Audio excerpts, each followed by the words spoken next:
Hello, it's Ace here. Welcome back to part 2 of the transfer segment in my Manchester United career mode. So it's just a little fun 2-part transfer thing we've got going on.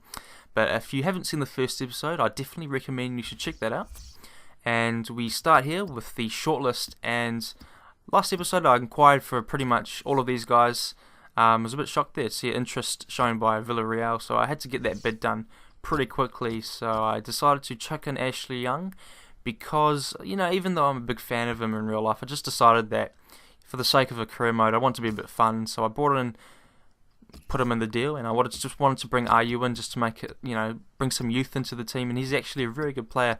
I find myself buying him a lot in career modes, Andre Ayew that is.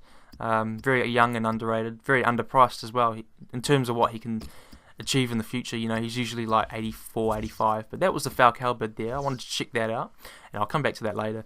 And I got an offer for Danny Welbeck, which in the end I decided to accept because he actually did get sold to Arsenal in real life, and that was only a week ago. That was in the last day of the transfer window. So if you're a Manchester United fan, that's probably bad news actually, because there's a lot of potential that we didn't spot with Danny Welbeck, or that never really showed up. And I'm just afraid that might happen in Arsenal. When he joins Arsenal, he might score a lot of goals. But we got an email back from RU's manager, and I was pretty happy with that because we're getting the business done pretty quickly. And the Falcao bid was unacceptable, so I offered something like way below his value. I think it was 50 million. That was 10 million below his value. So I decided to go 50 million. Did I go 50 million? No, I think I went a bit more than that. Yeah, 52 million, whatever. I think the first bid was a bit lower than that, but I was hoping we'd get at least an accept after that, and we got some interesting offers. Phil Jones to Italy, I probably would never have guessed that, but I decided I wanted to stay at the club, so I rejected all offers because I don't want any bids for any of my players, to be honest. And Fulham was the next one, crazy bid number 2. That was Raphael. Rejected all offers immediately, I think so. And we got back unacceptable, but we got IU, so that's very good. We got the business done for him pretty quickly, so he goes straight into the first team. I'm pretty sure he'll be on the left wing. Well, actually, I'm not sure. Demry or IU or Januzaj. It's pretty hard to choose, to be honest. But so I decided, it's just getting a bit frustrating with the Falcao bid, so I decided to just give him the 60 million that the club wanted. And we got back straight after with a contract offer accepted, so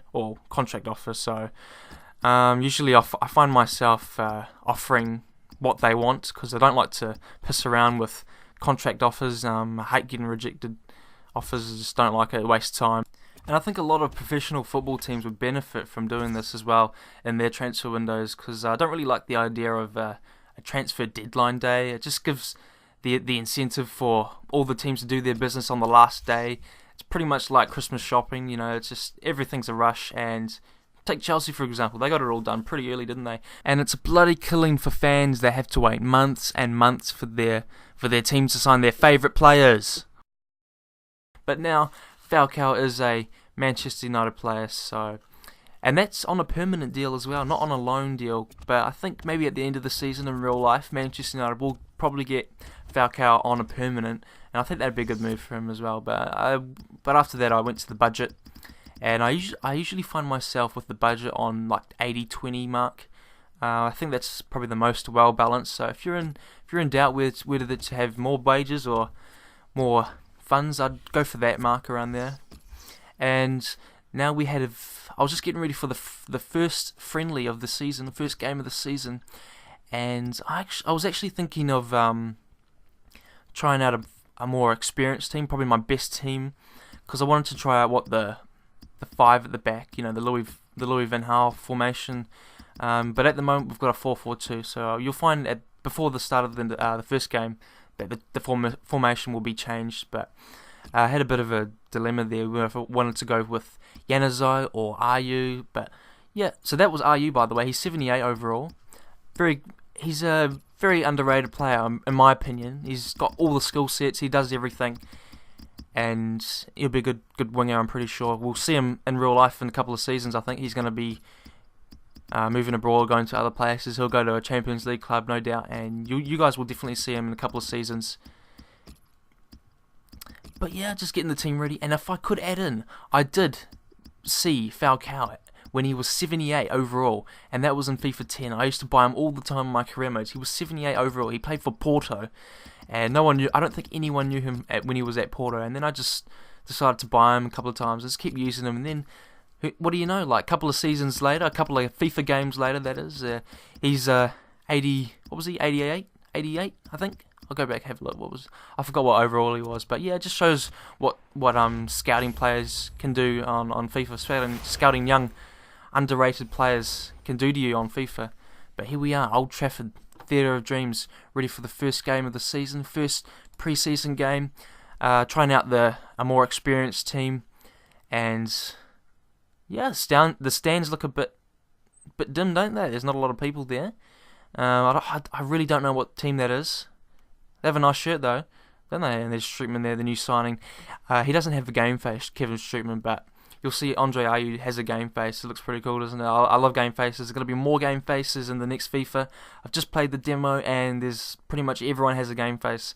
So that's pretty cool. Adds that realism into the game, doesn't it? So the stands, yeah, they look a bit bare, don't they? Di Maria there as well. So this is going to be a great team. If they sign Strootman in January, that's going to be awesome, isn't it? Two bulldogs in the middle of the park, Herrera and Strootman. They were pretty good, aren't they? So here's a team again. I'm still going with Blackett, actually. I think Blackett deserves more of a chance. Remember, he is 71 now because I did tweak him up before the start of the career mode, and I'll show you that. I showed you that in the first episode, so you definitely go check that out. But here we are. Big physical team, they look like it, this team. I've got to find out what the name of this team is, bloody hell.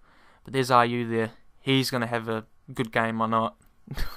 I'm recording over this, so so yeah, I definitely think he's going to have a good game. I'm giving away something here, but we are about to play our first minutes of football for the season. It's only the pre-season, but I still think it's important to get the system going. Try out this Louis van Gaal system. Get some good team goals as well, and straight from the kickoff. Look at this. That almost turned into a good chance, didn't it? That would be awesome if he scored that from the kickoff. But Ayew on the right wing, he cuts inside, jukes past a couple of defenders, and takes a good shot and a good goal as well. And that was pretty early on in the game. And to be honest, I was very happy to score that goal because he is a new player, and you know these new players got to get comfortable.